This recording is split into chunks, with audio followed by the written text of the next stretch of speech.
subax wanaagsan daawadayaal maxaad kala socotaa weeraradii ugu dambeeyay ee xisbiga ay xalay toole ku qaadeen Israel iyo waliba Iiraaniyiintu oo xalay toole hurdada u diiday Israel weeraradii ugu baanaa oo dhacay Mareykanka oo khalkhal amni uu ka dhacay kadib markii la sheegay in Iiraan ay weerari karto gudaha wadanka Mareykanka xaaladii ugu dambeeyay ayaan eegi doonaa xaaladda khaliijka oo saaka kacsan maraakiib nafta sida oo la duqeeyo mid Mareykan ahaa sheekooyinkii ugu waaweynaa ayaan soo ururin doonaa waan ku soo gudbin doonaa daawadayaal waa aroornimo khamiis 12 bisha saddexaad sanadka 2026 aanu ku bilownay weeraradii ugu baanaa ayaa xalay toole lagu qaaday Israel sida wararkii ugu dambeeyay ay sheegayaan ciidamada ilaalada kacaanka dalkaas Iiraan ayaa sheegay bayaankii nambarka 33 ee soo baxay muujadii afartanaad ee howlgalkii ay ka wadeen bariga dhexe weerarkan loo qorsheeyay isla markaana iska kaashadeen iyaga iyo waliba dagaalyahanada Hezbollah ilaa iyo 50 goobood ayaa lagu sheegay Israel in la beegsaday xalay toole waliba khasaare baan la gaarsiiyay sida Iiraaniyiintu ay sheegayaan waxa sidoo kale arrinka yaabka lahaa waa 3 saacadood oo joogto ah ayaa la garaacay markaas oo aan kala joogsi lahayn sheekada yaab kale sidoo kale waxay tahay in Hezbollah kaligeed iyagu 100 gantaal ay ku tuureen wadarta xalay toole tiradii ku dhacday ay ka badnaayeen 150 gantaal markaa waliba wararkii ugu dambeeyay waxay sheegayaan 5 saacadood howlgalku inuu soconayo sida bayaanka lagu sheegay waliba ciwaanka waxa laga dhigayaa Amiirul Muuminiin iyadoo sidoo kale ujeedadeedu ahayd in weerarba aan lagu qaado dhammaan Israel waxa loo adeegsaday gantaalaha caanka sida Qadar, Cimaad, Khaybar Shaken iyo waliba Fatah waxaana intaasiba isticmaalay dagaalyahanada sidoo kale diyaarado aan duuliye lahayn ay isticmaalayeen dagaalyahanada ururka xisbiga sidoo kale waxa la tilmaamay inay jireen gantaalo inay ku tuureen meelaha la beegsaday waxa kamid ah magaalada Haifa oo magaalada istiraatiiji ah isla markaana muhiim u ah Israel sidoo kale waxa la beegsaday magaalada Tel Aviv deegaanka Bi'ru Sab'a la yiraahdo iyo goobo kale sidoo kale waxa la beegsaday saldhigga Azraq la yiraahdo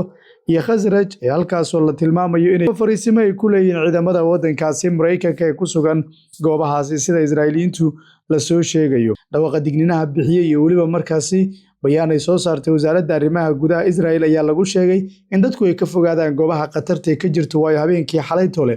uma ahayn habeen qurux badan waxa uu ahaa habeen hurdada loo diiday sida kelmadu macna u leedahay khasaarihii ugu baanaa ayaana la gaarsiiyay baa lagu soo waramayaa sidoo kale kooxaha Lubnaaniyiintu ayaa bayaan iyaguna ay soo saareen waxay tilmaameen howlgalkan waxay sheegeen in uu ahaa mid si toos ah loo beegsanayo tusaale waxay sheegeen saldhigga la yiraahdo Cimicaad iyo waliba markaas deegaanka Tabriya xataa Shamshuun in la beegsaday Buxayra iyo koobo kale muhiim ah gantaalo lagu garaacay markaa telefishinka 12aad ee Israel ayaa wuxuu ku waramayaa in ka badan 100 gantaal in Lubnaan laga soo tuuray markaa waliba waxa la tilmaamayaa 3 saacadood gudahood ayaa 100 ilaa 200 oo gantaal ay ku soo dhaceen baa lagu soo tilmaamayaa markaa xalay cirko dhan wuxuu ahaa mid wada dhimbilaa isla markaana wada casaana markaa laakiin khaliijku sidoo kale kama istaagin saacadihii ugu dambeeyay haddii khaliijka aanu fiirino Iiraan sidoo kale waxay beegsatay meelo badan oo gacanka kamid ah xukuumadda magaalada Dubai waxay sheegtay inay la kulmeen diyaarado aan duuliye lahayn in lagu beegsaday burjiga amaba towerka weyn ee Dubai King Airport la yiraahdo halkaas waa la beegsaday waliba waxa la tilmaamayaa in ay ku guuleysteen sida ay sheegeen markaasi laakiin waxa la sheegay khasaare inuu jiray wasaaradda imaaraadka waxay sheegeen 6 gantaal oo balastiga iyo 7 kale oo markaa gantaalaha noocyo kala duwan ilaa 39 diyaaradood aan duuliye lahayn in markaasi lagu soo weeraray 269 gantaal oo balastiga 1514 diyaaradood ayaa la tilmaamayaa in ay markaa Iiraan ku beegsatay tan iyo inta dagaaladu ay bilowdeen sidoo kale wasaaradda difaaca dalka Sacuudiga waxay sheegeen inay la tacaamuleen 12 diyaaradood oo aan duuliye lahayn wararka ka imanaya dalka Lubnaan wax lagu soo waramaya habeenkii xalay toole habeen madowna u ahayd isla markaana khasaare badan uu gaaray dadka reer Lubnaan magaalada Beirut ee dalkaasi Lubnaan duqeymo xoogan ay u geysteen diyaaradaha dagaalka Israa'iiliyiintu waxaana jiray khasaare dhowr inuu soo gaaray ilaa 8 ruux ayaa la sheegay 31 kalena inay ku dhaawacmeen duqeyn ka dhacday mandiqada Ramli al-Bayda ee dhanka xeebta magaalada Beirut sidoo kale ciidamada Israa'iiliyiintu ma jirin wax bayaan oo weerarkaasi ka geysteen sidoo kale guri ku yaala mandiqada Carmoon ee Jabal Lubnaan la yiraahdo buurta Lubnaan isaguna waa la beegsaday wasaaradda caafimaadka dalka Lubnaan waxay sheegtay 3 kale inay ku geeriyoodeen deegaanka Carmoon sidoo kale 2 ruux oo kale ayaa ku geeriyooday deegaanka lagu magacaabo Dir Antar halkaas oo binti Jubayl ay tahay waana meel ka mid ah meelaha ugu caansan dalka Lubnaan. Magaaladan waxay caan ku tahay waxa loo yaqaanaa magaaladii qabuuraha taangiyada 2006 dagaalkii ka dhacay halka inta ay taangiyo badan soo gashteen oo ciidamadii ugu badna halka geliyeen ayaa looga gubay tiradii ugu badnayd markaa waana mid kamid ah meelaha aadka ugu xusuus badan yihiin qasaare badan uu gaaray. Lubnaan in ka badan 630 ruux ayaa ku geeriyootay 91 kamid ah waa caruur 1586 ruuxna way ku dhaawacmeen tan iyo inta dagaaladu ay soconayeen. Israa'iil ayaa waxay sheegtay inay sii ballaarin doonto isla markaana ciidamadii ugu badnaa ayay sheegeen inay diyaar u yihiin inay iyagu hadda soo gelinayaan gudaha dalkaasi Lubnaan. Waliba jariirada iyo diicood xiranood ayaa laga xigtay la wareejiyo dhanka ammaanka Israa'iil ka tirsan inay qorsheynayaan ciidamada kaydka in markan la ballaariyo howlgalka maadaama uu yahay mid meel hor lagu gaarayo dhanka lugta.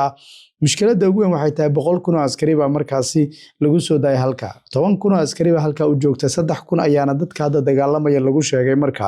3,000 talaab waa loo qaaday la'yahay. Israa'iil way awoodi la'dahay hal magaalo inta ay gasho ay qabsan la'dahay marka dhowrkii cisho la soo dhaafay dagaaladu ay soconayeen laakiin mar walba waxay isku dayaan inay ku degtaan marka iyagoo helikobtaro wata inay ku degtaan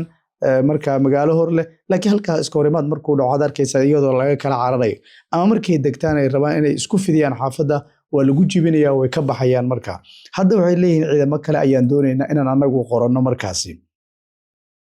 dhanka Iiraan iyagu xaalkoodu waa sidee mas'uul dhanka Iiraan markaasi u hadlay waxa uu dhaliilay ama beeniyay warka madaxweynaha dalka Mareykanka Donald Trump kaas oo isagu tilmaamayo marinka Hormuz anaga hayna isagu lahaa laakiin waa diiday iyagu waxay yiraahdeen Trump haddii kale xaqiiqada waxa laga arki doonaa marinka halkaas ba iyada isfasiri doonto bay yiraahdeen xaqiiqada marka waxay yiraahdeen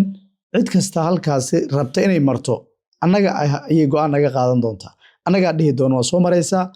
ma soo maraysidna anaga dhihi doona markaas. geesta kale madaxweynaha dalka Mareykanka Donald Trump labsadiisu waa hadlay wuxuu yiri kaydkii naftada nootila ama shidaalka noo yaallay ayaan soo bixinaynaa Mareykanka kadib ayaan isku dayi doonaa markaas inaan kayd kale helno oo aan markaas booskooda ku buuxin. macnaha waxay tahay ma jiro marinka Hormuz wax soo maray halka bariga dhexe waxa idinkaga imaanay ma jiro waa joojisay Cumaan ugu dambeysay xalay way joojisay. sidoo kale yaabku wuxuu ahaa markii Donald Trump isugu waxa awoodaa buu yiri goobaha korontada laga dhaliyo Iiraan hal saac gudaheed inaan ku burburiyo 25 sano xitaa ma dhismayso laakiin anigu ma sameeynayo buu yiri taa laakiin iyagu wax kasto laga burburiyo diyaar bay u yihiin. xalaytood waxa ugu dambeysay dalka Ciraaq magaalada Basra la yiraahdo waxa isqabsaday holac markaasi kadib markii la gubay 2 markab oo markaas siday nafto marka warkii ugu dambeeyay waxay sheegayaan mid kamid ah Mareykanka inuu lahaa dekadaas waa lagu tagay diyaarad aan duuliyeyn baa lagu dhuftay marka bariga dhexe oo dhan waan gubayaa bay taagan tahay marka laga hadlayo dawladda wadankaasi Iiraan marka xogii ugu dambeeyay waxay sheegayaan in cid kasto doonaysa halkaas inay marto dawladda wadankaasi Iiraan hadda gacanta ay ku hayso midkay doontana iyadoo ay marka dirayso leedahay mar kii kalena ay u diidayso. waliba xitaa xogii ugu dambeeyay waxay sheegayaan marka la eego dhaqaalihii ugu badnaa ayaa ka soo galaya sababtoo ah 2,100,000 bay shalay toole kaliya halkaasi marsiiyeen baa leeyahay marka laga hadlay wixii ay soo saari jireen oo ay dhoofin jireen marka Iiraaniyiintu iyagoo dagaal ku jira gacanna waxbay ku soo saaranayaan gacanna way ku dagaalamayaan gacanna gudaha bay ku difaacanayaan marka dadkaas dad sahlan ma aha baa leeyahay marka si toos ay u sheegayaan inay dagaalkoodu sii wadi doonaan marka xaaladdu waa sidaasi warkii ugu waaweynaa kuwan ay ahaayeen. haddii aad nagu cusub tahay channelka fadlan subscribe saaro sii share gare saaxiibadin la wadaaga meel kasta oo joogtaan nabadgelyo.